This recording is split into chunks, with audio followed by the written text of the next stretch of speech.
So what's happening, social media maniacs? I'm doing a little bit of work today, so I'm actually having to take somebody's place and do some stuff for today, so I'm going to be a little bit busy. And I've been wanting to discuss some things, and I haven't really had the time to discuss everything in detail the way I want to, so I'm just going to wing it and say what I got to say as quickly as possible here. But I want everybody to consider something, all right? Look at your household. Everybody is a child of somebody. Everybody living and breathing today is somebody's child. Most of the people today have children of their own. You have children, you have brothers, you have sisters, you have siblings. In each and every household, you have a family. What is the commonality in each and every household? The fact that you have a head of household. The head of household is an important person in the house, and usually that's the parent. Now, all of the parents have the same kind of job. Your jobs are to make sure your priorities are in order. That way you do whatever is in the best interest of every child within the household. Now, I want you to think of it that way. America is one big household. Just like you have a home and you're all under one roof. As American citizens, we are all under one roof called America. It is our nation. We are all underneath the same government. We're all in this household together. There's a whole lot of American brothers and sisters out here that's of all different race, religion, origin, and everything else, just like siblings. Siblings are all different. You got people who's going to like sports.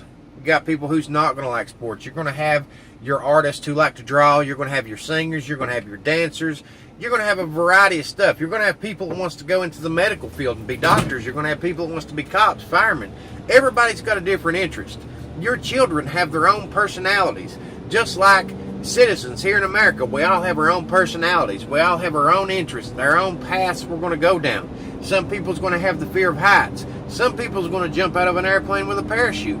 Some people's going to have a fear of swimming because sharks might eat them. Some people's going to love going out in the middle of the ocean and getting on surfboards. Everybody's different. Everybody's in different parts of America. Whether you're in the county, the city, the big city, the small city, the desert, the East Coast, the West Coast, you name it. Every individual in America is different. We have legally adopted children here in America. That is the legal immigrants of this country. Then we have the natural born children here in America, the biological children, the people born here, raised here. But we all are part of the same exact household. And the head of household, you look at it this way. The head of this nation's household is our president, Donald Trump. The head of your state's household is going to be your governor. The head of your district's household is going to be your representative. The head of your city's household is going to end up being your mayor. The head of your household is you. Now, what you do is you are the best person to represent your household, your interest, what you have to say. You go out in your community, in your neighborhood, and you decide, I'm representing my household, here's what I want done in our community, in our neighborhood. And then you get together with everybody else, and then you go and you talk to whoever's in charge of your city's household. You tell them, hey, here's what we want for our city on behalf of our community. That's how you start making America great again. You start dealing with things in your household, in your community, and then you chuck it on up the ladder. And then it is the mayor's job to do what's in the best interest of everybody in that city. And then it's the district, the state representative. It's their job and their responsibility to take care of their household, which is everybody's interest within that district. And then all the districts together, they all go together, the state representatives go together, and they're supposed to go to the governor and say, hey, here's what all of our people want as one big household. And it's the same thing throughout the entire government. Everybody is supposed to be doing this all the way up to the president. And just like I said, everybody's got their priorities straight. What's your priorities of a household? Our president has to have the same type of mentality to run this household called America. You're going to have to make sure that your children are fed, that their health care is met, their education is met, all that good stuff. Safety is met, security, that you're going to be able to protect your family. And how do people protect their families? You have doors, you have locks, you have things of that nature all over your home. Some people have cameras, some people have security alarms, some people have guns for protection. You have this stuff to say, hey, this is my house. When you're inside my house, this is my rules. And a lot of people's going to want to do what is popular for your kids. You know, all your kids are going to fight sometimes. They're going to hassle. They're going to argue. They're going to disagree. But they are still brothers and sisters in the end. And your job as a parent is to try to mediate a common ground between them. Try to make sure that all their needs are met. Your job as a parent and as a head of household is to do what is needed, not what is wanted. Your job is to do what is right, not what is politically popular. Doing what's politically popular ain't gonna help nobody. That's just like if you got, let's say you're buying your kids all this stuff throughout the month. They're all used to getting video games and whatnot. You start having their friends come over, they're lounging around, they're eating the food. You only got one job. You're only making so much money. You're in debt a little bit at a time. So what happens? You're going to have to start making the hard choices. You're going to have to start telling those kids that's been freeloading and staying over at your house, hey, you got a mom and dad next door. You're going to have to go home. The kids ain't going to like it because they like their friends being over. But you know what? That's what you got to do. You got to tell them you go home. You got to pack up and go home, kid. Your mommy and daddy's got to take care of you. That's what is basically what's happening to the illegals over here. They're coming from next door neighbor's house. And they're coming over here and they're saying, hey, feed us, take care of us, do this, that, and the other. And then what are you doing? You got your same job. You're going into debt. You're going to get loans from the bank. Your house is going to get repoed and all that good stuff. It is time to make the hard choices. Some of the kids ain't going to like it, but guess what? It's for the best interest of your family.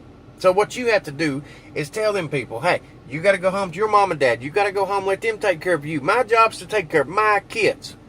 So essentially, whenever you got strangers, you got illegals coming over here, and they're getting on board, and they're taking all your extra food, you know, you're trying to provide for them, you're trying to be the cool parent, you're trying to stretch it as far as you can go, and all that good stuff. Eventually, it's going to put your home in debt, just like America is. And we are at that point in time where you've got strangers living in your house. You've got illegals living in your house here in America that we are putting above our own children.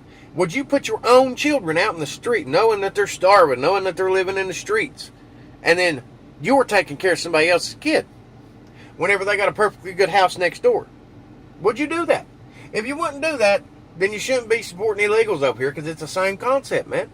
When we say America first, it means you need to put your household first. We need to do what is right by our household. It might not be popular what we're doing by our household, but it is what is right. Safety and security of our borders is no different than being able to have locks on your doors, your windows, all that good stuff. Be able to have a fence up in your yard. Because when people come into your house, they don't come into your house and say, hey, here's the rules we go by. Here's the rules we want. And you're going to change them to meet our expectations. Hell no, it don't work that way. When you come into somebody's household, you respect that household and the rules of that household, or you get the hell out. That's the same logic here in America. If you come to America, you shouldn't come here expecting to change all the rules and everything, and then basically your own kids, your own brothers and sisters are standing up saying, you're going to do this kind of shit because my friends like it. It don't work that way.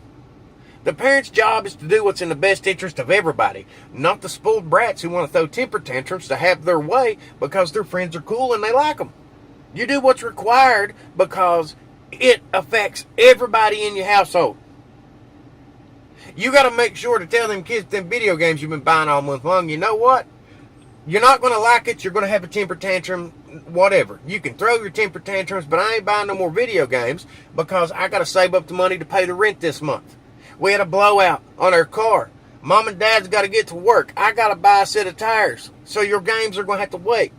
The liberals are having temper tantrums. They're not liking everything that's going on, but you know what? It's what's required. We have to do what is needed for this government. And these politically elected crackheads out here, like Pelosi and Maxine Waters and all them crackheads, they're wanting to do what's popular. They're wanting to continue spoiling the kids. They're not willing to do what is right by their communities. And that's why they got to go. It's pure and simple, man. You got all these big cities, these big liberally controlled cities, and they're wanting to do whatever's popular. But you know what? Everything that is popular is what is keeping those communities in the bad shape that they are in. People should start looking to the small town America, because these small town Americans, they have thrived in places where these big cities haven't. And that's because they are doing things differently. They don't have these sanctuary cities. They ain't taking in all this extra funding and making the money disappear into the politicians' pockets. They're doing what's needed by the people. It's time we all need to start putting our households first and put our America first. The only way we're going to make America great again is by taking the actions needed to make it great again. By getting off our ass doing it ourselves. I'm Steve Crow. That's what I got to say about that.